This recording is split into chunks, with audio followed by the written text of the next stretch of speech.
ಗಂಗಾಂಬಿಕೆಯನ್ ಬಲಗೊಂಡು ಭಕ್ತಿಯೊಳಂಬಿಕಾಸುತಂ ವಿಘ್ನರಾಜನ ಪಿರಿದು ಸಂತುತಿಸಿ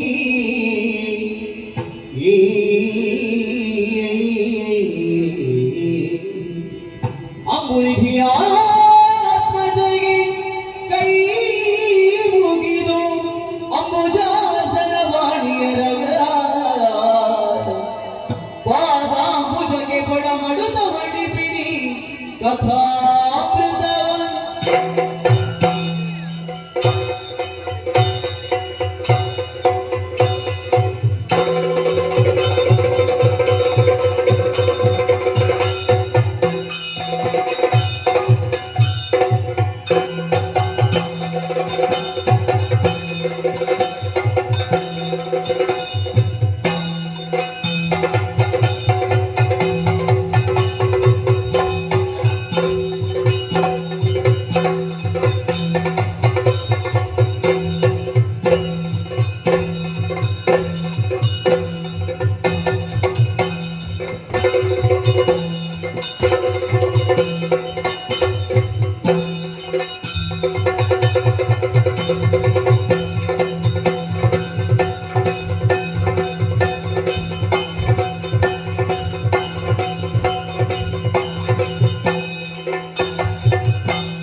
ಇರುವಂತಹ ಸ್ಥಳ ದೇವೇಂದ್ರನಿಗೆ ಕೇಳಿಕೊಂಡಿದ್ದೆ ಓಲಗ ಬಿದ್ದಂತ ವಿಚಾರ ಅನೇಕವಿದೆ ಆಲಿಸಿ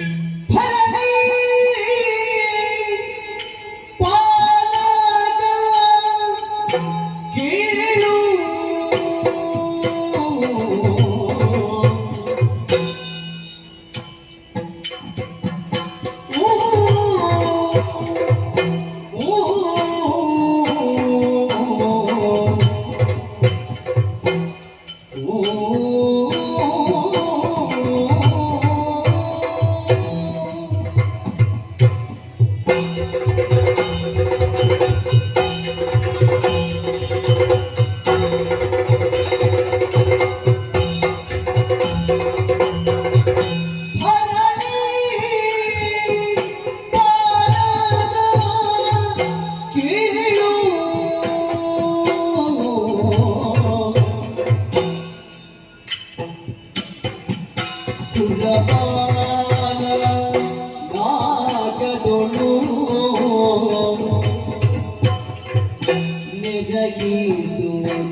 मेरे वैभव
ಪಾಲಿಸು. ದಿಕ್ಪತಿಗಳೇ, ಸ್ವರ್ಗಲೋಕದ ಅಧಿಕಾರವನ್ನು ಪಡೆಯುವಲ್ಲಿ ನಾಗೈದ ಸಾಧನೆಯ ಬಗ್ಗೆ ಸ್ವಲ್ಪ ಮೆಲುಕು ಹಾಕಬೇಕಾಗುತ್ತದೆ. ಇಲ್ಲದಿದ್ದರೆ ಭೂಲೋಕದಲ್ಲಿ ಕರ್ಮ ಪ್ರಪಂಚದಲ್ಲಿ ಸಾಮಾನ್ಯ ಮಾನವನಾಗಿ ಜನಿಸಿ ಅದಿತಿ ಕಶ್ಯಪ ಬ್ರಹ್ಮನ ಮಗನಾಗಿ ಲೋಕದ ಬೆಳಕನ್ನು ಕಂಡವನ ಸಾಧನೆಯನ್ನು ಮಾಡಬೇಕು ಎಂಬ ಉದ್ದೇಶವನ್ನು ಇರಿಸಿ ಮೇಘವಂತ ಪರ್ವತವನ್ನು ಏರಿದೆ. ನಿರಂತರ ಕಾಲ ಒಂದಲ್ಲ ಎರಡಲ್ಲ ಶತ ಭಗಂಗಳನ್ನು ಬೆಳೆಯುವುದರ ಮುಖೇನವಾಗಿ ಮೂರು ಮೂರ್ತಿಗಳನ್ನು ಮೆಚ್ಚಿಸಿದೆ. ಮೆಚ್ಚಿದಂತಹ ಮೂರು ಮೂರ್ತಿಗಳು ನನ್ನ ಯೋಗ್ಯತೆಯನ್ನು ಅರಿತು ನಾಗೈದ ಸಾಧನೆಯ ಪ್ರಯೋಜನಕ್ಕಾಗಿ ಸ್ವರ್ಗದ ಅಧಿಕಾರವನ್ನು ಒದಗಿಸಿಕೊಟ್ಟವರಿದ್ದಾರೆ. ಸ್ವರ್ಗದ ಅಧಿಕಾರದಲ್ಲಿ ಕುಳಿತಂತಹ ನಾನು ಕಣ್ಣರಳಿಸಿ ನೋಡು ಎಂತಹ ಸುಖ ಭೋಗಗಳನ್ನು ಅನುಭವಿಸುವಂತಹ ಯೋಗ ಭಾಗ್ಯ ನಮ್ಮ ಪಾಲಿಗೆ ಒದಗಿದೆ. ಇದೆಲ್ಲವೂ ಸಾಮಾನ್ಯರಿಗೆ ಒದಗುವುದಕ್ಕೆ ಸಾಧ್ಯ ಉಂಟು. ಅದಕ್ಕೂ ಒಂದು ಯೋಗ ಬೇಕು, ದೇವರ ಅನುಗ್ರಹ ಬೇಕು. ಅದು ನಮ್ಮ ಪಾಲಿಗೆ ಒದಗಿದೆ ಎಂಬುದರಲ್ಲಿ ಎರಡು ಮಾತಿಲ್ಲ. ಚಿಂತಾಮಣಿ, ಐರಾವತ, ಕಲ್ಪವೃಕ್ಷ, ಕಾಮಧೇನು ಮೊದಲಾದಂತಹ ಸುವಸ್ತುಗಳು ಈ ನಾಲ್ಕಲೋಕದಲ್ಲಿದೆ. ನಮ್ಮ ಮನಸ್ಸಿಗೆ ಬೇಸರವಾದಾಗ ಮೊದಲಿಡುವುದಕ್ಕಾಗಿ ವಿಚಾರವು ರಂಬೆ, ಊರ್ವಶಿ, ಮೇನಕ, ತಿಲೋತ್ತಮ ಮೊದಲಾದ ಅಪ್ಸರ ನಾರಿಯರ ನಾಟ್ಯ ವೈಭವ. ಮುಮ್ಮೇಳದಲ್ಲಿ ಅವರು ಕುಣಿಯುವಾಗ ಹಿಮ್ಮೇಳದಲ್ಲಿ ಚಿತ್ರಸೇವನ ಗಾಯನ ಹೇಳುವುದಕ್ಕೆ ಆನಂದವಾಗುತ್ತದೆ. ತುಂಬುರನಾದ ಶುದ್ಧಿ ತಾಳ ಲಯಬದ್ಧವಾಗಿ ಅವರು ಹಾಡುವಾಗ ಇವರು ಕುಣಿಯುವಾಗ ಮನಸ್ಸಿಗೆ ಬಹಳಷ್ಟು ಸಂತೋಷ ಆಗುತ್ತದೆ. ಸ್ವರ್ಗಲೋಕದ ಈ ಬಗೆಯ ನೃತ್ಯವನ್ನು ನೋಡಿ ಭೂಲೋಕದಲ್ಲಿ ಇದನ್ನು ಆಚರಣೆಗೆ ತರುವವರು ಎಷ್ಟೋ ಮಂದಿ ಇದ್ದಾರೆ. 14 ಲೋಕಗಳಲ್ಲಿ ಶ್ರೇಷ್ಠವಾದ ಲೋಕ ಯಾವುದು ಅಂತ ಕೇಳಿದೆ. ಅದುವೇ ನಮ್ಮದಾದಂತಹ ಸ್ವರ್ಗಲೋಕ. ಅನುಗ್ರಹದಾಯಕನಾಗಿದ್ದೇನೆ, ಇಚ್ಛಾಧಮ, ವರಪ್ರದ, ಹವೀರ್ ಭೋಜನ. ಭೂಲೋಕದಲ್ಲಿ ಋಷಿಮುನಿಗಳು ಯಾಗ ಯಜನಾದಿಗಳನ್ನು ಮಾಡುತ್ತಾರೆ. ಯಾಕೆ? ದೇವತೆಗಳಾದಂತಹ ನಮ್ಮನ್ನು ಮೆಚ್ಚಿಸುವುದರ ಮುಖೇನವಾಗಿ ಕಾಲಕಾಲಕ್ಕೆ ಭೂಲೋಕಕ್ಕೆ ಒದಗಬೇಕಾದಂತಹ ಸಕಲ ಸುವಸ್ತುಗಳೇನಿದೆ, ಮಳೆ, ಆದ್ದರಿಂದ ಬೆಳೆ, ಅದು ಆಗಬೇಕು ಅಂತಾದ್ರೆ ದೇವತೆಗಳ ಸಂತುಷ್ಟರಾಗಬೇಕು ಅಂತಾದ್ರೆ ಋಷಿಮುನಿಗಳು ಯಾಗವನ್ನು ಕೈಗೊಳ್ಳಬೇಕು. ಅವರು ಯಾಗವನ್ನು ಕೈಗೊಳ್ಳುವುದರಿಂದ ವರಪ್ರದಾನವನ್ನು ಮಾಡುವಂತಹ ಯೋಗ್ಯತೆಯನ್ನು ಹೊಂದಿದಂತಹ ನಾನು ಅವರಿಗೆ ಬೇಕಾದದನ್ನು ಕಾಲಕಾಲಕ್ಕೆ ಅನುಗ್ರಹಿಸುವುದಕ್ಕಿದ್ದೇನೆ. ಸಂತೋಷವಾಗುತ್ತದೆ. ದೇವತೆಗಳೇ, ಈ ಸುಖ ಭೋಗಗಳನ್ನೇ ನೋಡುತ್ತಾ ಇದರಲ್ಲಿಯೇ ಮೈಮರೆತು ನಾವು ಸಂತೋಷದಲ್ಲಿರುವುದಕ್ಕಾಗುತ್ತದೆ ಹೇಳಿ. ಈ ಸ್ವರ್ಗದ ಅಧಿಕಾರವನ್ನು ನಮ್ಮದಾಗಿಸಿಕೊಳ್ಳಬೇಕು, ಅಲ್ಲಿ ನಮಗೂ ಕಾಣಬೇಕು. ದೇವೇಂದ್ರ ಹೇಗೆ ವಜ್ರಾಯುಧವನ್ನು ಹಿಡಿದು ನಾಲ್ಕಲೋಕದಲ್ಲಿ ವಿಜೃಂಭಿಸುತ್ತಿದ್ದಾನೋ ಅದೇ ರೀತಿಯಲ್ಲಿ ನಾವು ಅಲ್ಲಿಗೆ ಹೋಗಿ ಆ ನಾಲ್ಕದ ಅಧಿಕಾರದಲ್ಲಿ ಕುಳಿತುಕೊಳ್ಳಬೇಕನ್ನುವ ಹಾಗೆ ಬಯಸುವ ವರ್ಗವೇ ಒಂದು ಉಂಟಲ್ಲ. ಹಾಗಾಗಿ ದೇವತೆಗಳೇ ಅವರ ಬಗ್ಗೆ ಆಲೋಚನೆ ಮಾಡುವುದು.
ಭೂಲೋಕಕ್ಕೆ ಬೇಕು ಬೇಕಾದದ್ದನ್ನು ಕಾಲ ಕಾಲಕ್ಕೆ ಒದಗಿಸುತ್ತಾ ನಾವಿಲ್ಲಿದ್ದೇವೆ. ಆದರೆ ಸಿಹಿ ಇದ್ದ ಕಡೆ ಇರುವೆಗಳು ಬರುವ ಹಾಗೆ ರಾತ್ರಿ ಹೋದ ಮೇಲೆ ಹಗಲು ಅನ್ನುವುದು ಬಂದೇ ಬರುತ್ತದೆ. ಅದೇ ರೀತಿಯಲ್ಲಿ ಒಳ್ಳೆಯವರಲ್ಲಿ ಇರ್ತಾರಲ್ಲಿ, ಕೆಟ್ಟವರು ಇದ್ದೇ ಇರ್ತಾರೆ, ಸುರರು ಅಸುರರು. ಇದು ಈ ಹಿಂದೆ ನಡೆದು ಬಂದಂತಹ ವಿಧಾನ. ವಿಧಿಯಿಂದಲೋ ಹರನಿಂದಲೋ ವರವನ್ನು ಪಡೆದು ನಾಲ್ಕರ ಅಧಿಕಾರವನ್ನು ಪಡೆಯುವುದಕ್ಕಾಗಿ ಬಂದವರು ಅದೆಷ್ಟೋ ಮಂದಿ ಈ ಹಿಂದೆ ಬಂದಂತಹ ದಾನವರನ್ನು ಒಂದೊಮ್ಮೆಗೆ ನಾವು ಎದುರಿಸುವುದಕ್ಕಾಗಿ ಮುಂದಾದರೂ ಕೂಡ ನಮ್ಮ ಪಾಲಿಗೆ ಜಯ ಲಭಿಸಲಿಲ್ಲ. ಯಾಕೆ? ಅವರಿಗೆ ಇರುವಂತಹದ್ದು ವರ. ಇರುವಂತಹ ವರಕ್ಕೆ ಮನ್ನಣೆಯನ್ನು ನೀಡಿ ತಲೆಯನ್ನು ತಗ್ಗಿಸಿ ಬೆನ್ನು ಹಾಕಿ ಓಡಿದವರು ಅದೇ ಹಲವಾರು ಪ್ರಸಂಗಗಳು. ಆದರೆ ಶ್ರೀಹರಿಯ ದಯೆಯಿಂದ ಅಂತಹ ದಾನವರನ್ನು ನಾವು ತರಿದವರಿದ್ದೇವೆ. ನಾಲ್ಕದ ಅಧಿಕಾರವನ್ನು ಮರಳಿ ನಮ್ಮ ಪಾಲಿಗೆ ಒದಗಿಸಿಕೊಂಡವರಿದ್ದೇವೆ. ಆದರೆ ದಾನವರು ಸತ್ತರೆ ಮತ್ತೊಮ್ಮೆ ಹುಟ್ಟುವುದಿಲ್ಲ ಅಂತ ಹೇಳುವುದಕ್ಕಿಲ್ಲ. ಈ ಕೆಟ್ಟ ಬೀಜ ಸುಟ್ಟರು ಮತ್ತೆ ಮೊಳಕೆ ಹೊಡೆಯುತ್ತದೆ. ಅದೇ ರೀತಿಯಲ್ಲಿ ಹಿಂದೆ ಅಸುರರು ಸತ್ತಿದ್ದಾರೆ, ಇನ್ನು ಯಾರು ಇಲ್ಲಿಗೆ ಬರುವುದಿಲ್ಲ ಅನ್ನುವ ಹಾಗೆ ಸಂತೋಷದಿಂದ ನಾವು ಇರುವುದಕ್ಕೂ ಆಗುವುದಿಲ್ಲ. ಒಂದೊಮ್ಮೆಗೆ ಮುಂದಕ್ಕೆ ದಾನವರು ನಾಲ್ಕದ ಅಧಿಕಾರವನ್ನು ಪಡೆಯುವುದಕ್ಕಾಗಿ ಇಲ್ಲಿಗೆ ಅಭಿಯೋಗವನ್ನು ಬೆಳೆಸಿದ್ದೇ ಹೌದು ಅಂತಾದ್ರೆ ದೇವತೆಗಳೇ, ನೀವು ಏನು ಮಾಡಬಲ್ಲಿರಿ ಹೇಳುವಿದೆ?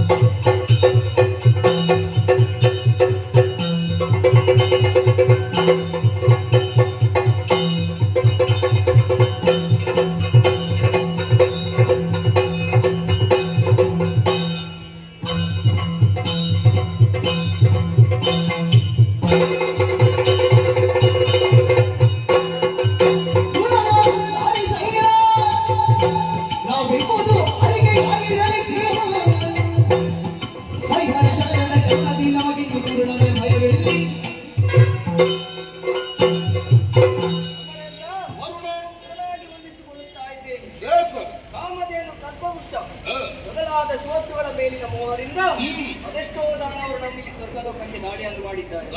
ಅವರನ್ನೆಲ್ಲ ನಾವು ವಧಿಸಿದ್ದೇವೆ.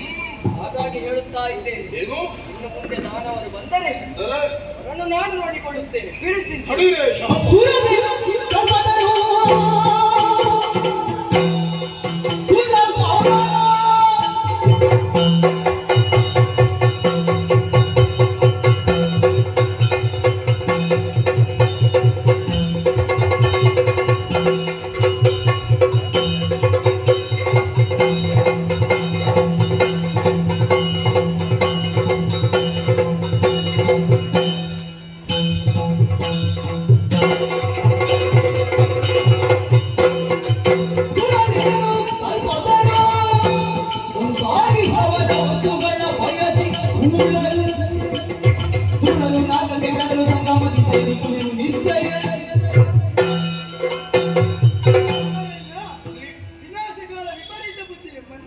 ವಿನಾಶಕಾಲ ಹತ್ತಿರ ಬರುವಾಗ ತಾವೇನು ಮಾಡುತ್ತೇವೆ ಎಂಬುದರ ಬಗ್ಗೆ ಸ್ವಲ್ಪವೂ ಅರಿವಿರುವುದಿಲ್ಲ ಆ ದಾನವರಿಗೆ.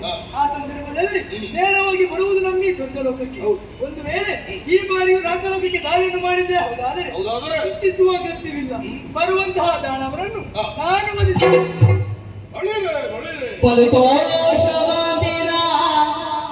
ನೀವಿಂದ ನುಡಿಗಿ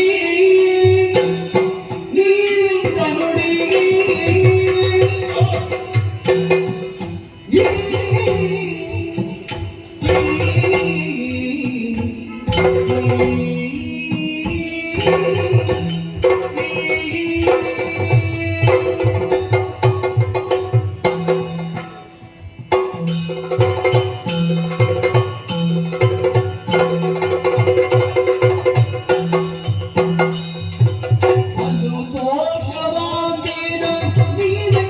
ನುಡಿ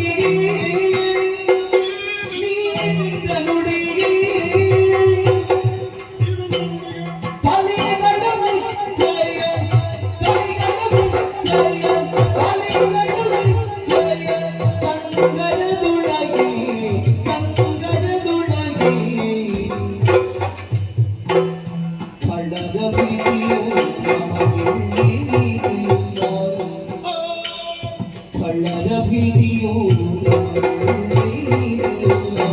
ಯಾಕಿಲ್ಲ? ನಳಿನ ನಾಭನ ಕೈಯವೆಗುವುದು ಸುಳ್ಳಲ್ಲ.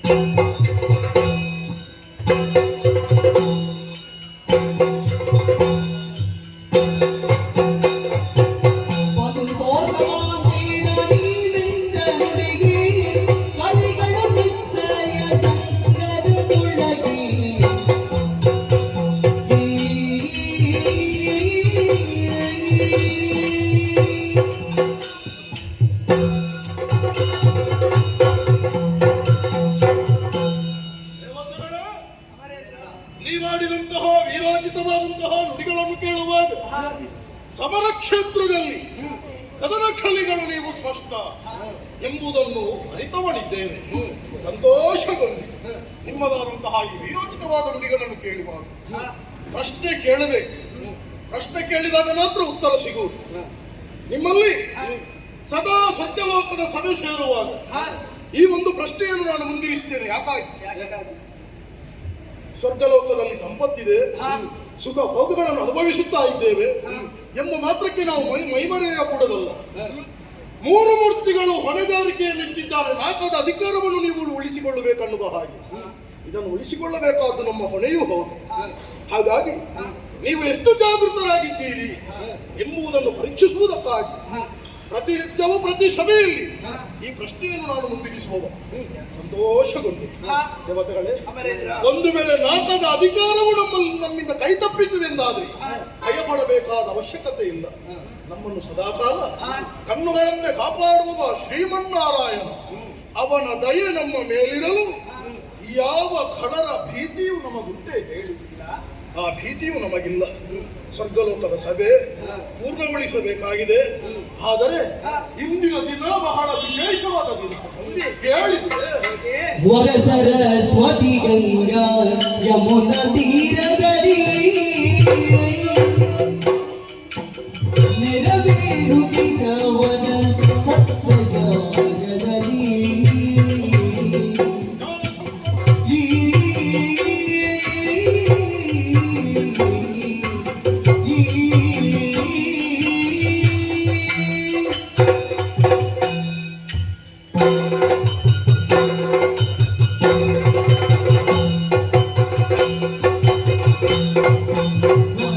ಸರಸ್ವತಿ ಗಂಗಾ ಯಮುನಾ ತೀರದಲ್ಲಿ ನೆರವೇರುತ್ತಿದ್ದವನ ಸತ್ಯಜಾಗದಲ್ಲಿ ಹರನ ಪಾದವ ಕಂಡು ಪೂಜಿಪ ಬಗೆಗೆ ಹರನ ಪಾದವ ಕಂಡು ಪೂಜಿಪ ಬಗೆಗೆ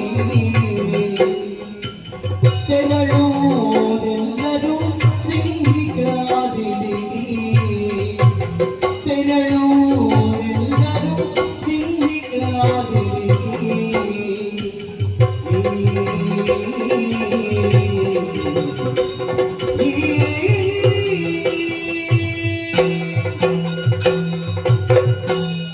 ನದಿಗಳೇ, ಬಹಳ ವಿಶೇಷವಾದಂತಹ ದಿನ ಇದು. ಯಾಕೆ ಬಲ್ಲಿರೋ? ಪ್ರಜಾಪತಿಗಳಲ್ಲಿ ಶ್ರೇಷ್ಠರೆಂದೆನಿಸಿಕೊಂಡ ಬ್ರಹ್ಮಮಾನಸ ಪುತ್ರರಾದ ಮರೀಚಿ ಬ್ರಹ್ಮರು ಗಂಗಾ ಯಮುನಾ ಸರಸ್ವತಿ ತ್ರಿವೇಣಿ ಸಂಗಮ ಕ್ಷೇತ್ರದಲ್ಲಿ ಜ್ಞಾನ ಸತ್ರವನ್ನು ಕೈಗೊಂಡಿದ್ದಾರೆ, ಯಾಗವನ್ನು ಕೈಗೊಂಡಿದ್ದಾರೆ. ಅಂತಹ ಪುಣ್ಯ ಕಾರ್ಯದಲ್ಲಿ ಸಭಾ ಅಧ್ಯಕ್ಷರಾಗಿರುವವರಾದರೂ ಯಾರು? ಜ್ಞಾನೇಶ್ವರನಾದಂತಹ ಆ ವಿಶ್ವೇಶ್ವರ, ಆ ಪರಮೇಶ್ವರ ಅವರ ಪಾದ ಕಾಳತರಾಗಿ ಅವರ ಆ ಸಾನ್ನಿಧ್ಯದಲ್ಲಿ ನಾವು ಹೋಗಿ ಅದರ ದರ್ಶನವನ್ನು ಪಡೆದು ಧನ್ಯತಾ ಭಾವವನ್ನು ಹೊಂದಬೇಕು ಎಂಬ ಹಾಗೆ ಮನ ಮಾಡಿದ್ದೇನೆ. ನಾಲ್ಕಲೋಕಕ್ಕೂ ಆಮಂತ್ರಣ ಬಂದಿದೆ. ಅಲ್ಲಿ ನಾವು ಭಾಗಿಯಾಗುವುದು ನಮಗೂ ಒಂದು ಒದಗಿದಂತಹ ಯೋಗ. ಹಾಗಾಗಿ ನಾವು ತಡ ಮಾಡುವುದಲ್ಲ, ಜ್ಞಾನ ಸತ್ರವನ್ನು ಕಾಣುವುದಕ್ಕಾಗಿ ಸಿಂಹಿಕರ ಗಮನವನ್ನು ಹರಿಸಬೇಕು. ತಡ ಮಾಡುವುದಲ್ಲ, ಸಾಗೋಣ ಅಂತ ಕಡೆಗೆ.